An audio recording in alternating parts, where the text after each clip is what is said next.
Yo, what is cool, y'all? In this video I'll be showing you guys how you can create this particle aura effect inside of After Effects. You don't necessarily need any paid plugins, but I'll be using some just to spice it up a little bit. But before we get into it, I just want to let you guys know that I'm Lurking Visuals and I run the Stay Creative store, where we got presets and assets that will help video editors just like you elevate your visuals and edit a lot faster. So if you're a video editor looking to level up your work, make sure to check the first link in the description, but let's get right into it. So I'm in After Effects right now and I got this clip right here. It's a pretty basic clip, zooms out with that slow-mo, and it will be pretty easy for me to mask, so the effect will look really good.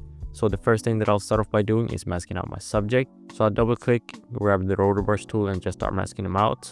And I'll just keep going until I'm done. And when I masked out my subject, I'll press this freeze button right here just to make sure that my masking is frozen and it's locked in place. Now that that's done, I can close the rotor brush tab and go back here, and you can see that my mask is really rough, especially around here, around the edges.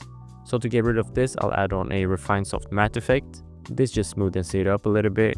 If I turn down the additional edge radius and then bring up the feather a little bit, just like this, you can see that it's a lot smoother around the edges right here. You should do the same thing with your mask, but don't copy my settings because you need to just tweak these settings depending on your clip. But this is the settings that I'm going for right now.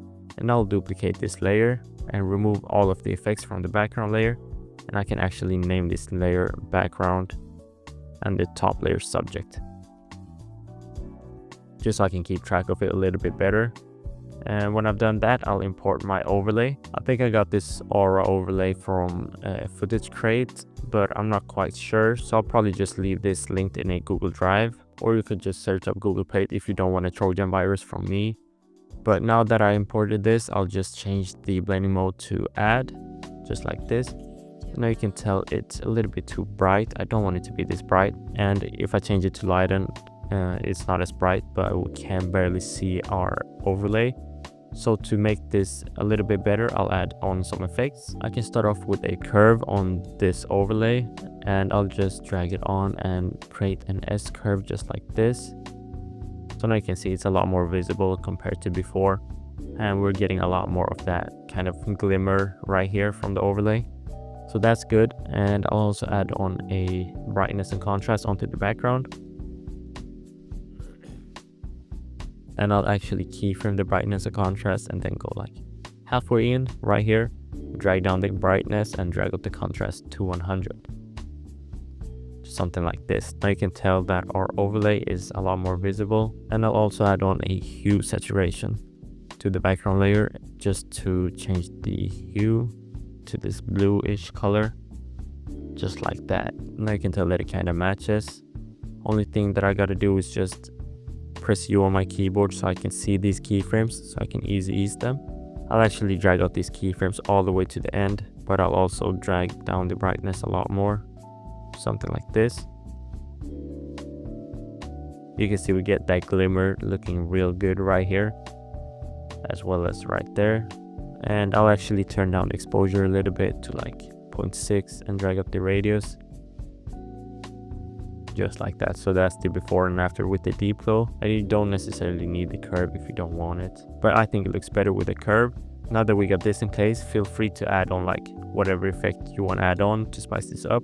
You could go with a distort trail like I did in my last tutorial or 2 tutorials ago, but I think I'll add on a create light wrap effect just to get the light from the aura overlay onto my subject. So if I grab my aura overlay and the background layer, select both of them and pre-compose them, and then go to this create light wrap effect and change the background layer to the pre-comp.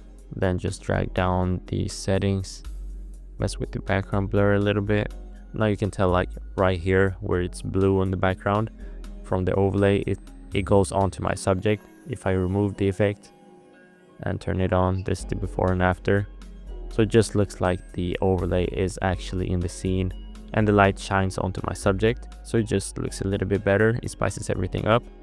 But don't have your settings too high. It will look like this, and this just doesn't look realistic. So I'll drag it down to something like this, and I'm pretty happy with it. So I'll play everything through and see what we got.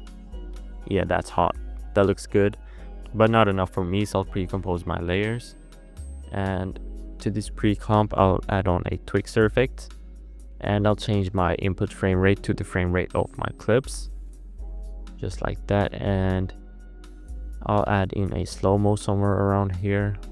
So I'll keyframe the speed at 100, go in a few frames, drag it down to like 20, just like this. Let it play at 20 for a couple frames all the way here, and then I'll turn it back up to 100, just like that. And now we'll have a longer scene as well, just because I slowed it down. And now before I play it through for the last time, I also want to add on a new adjustment layer and add on the subtle shake 2 from my ultimate shake pack. This is my favorite one from that shake pack because it's a subtle shake, it's not too much, and it's just smooth overall.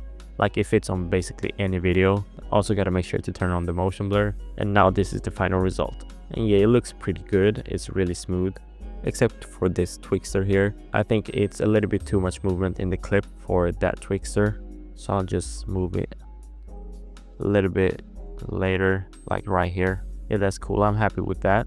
But yeah, that's pretty much it. I really like the look of this with the twixter on the background as well. Looks really smooth when you have the twixter on your subject and the background. So make sure to try this on to one of your videos. Make sure to mix this with a couple of different effects to get some crazy looks. Make sure to check out the full ultimate shake pack, linked in the description, as well as all of my other products. But thank you so much for watching, and I'll see you in the next one.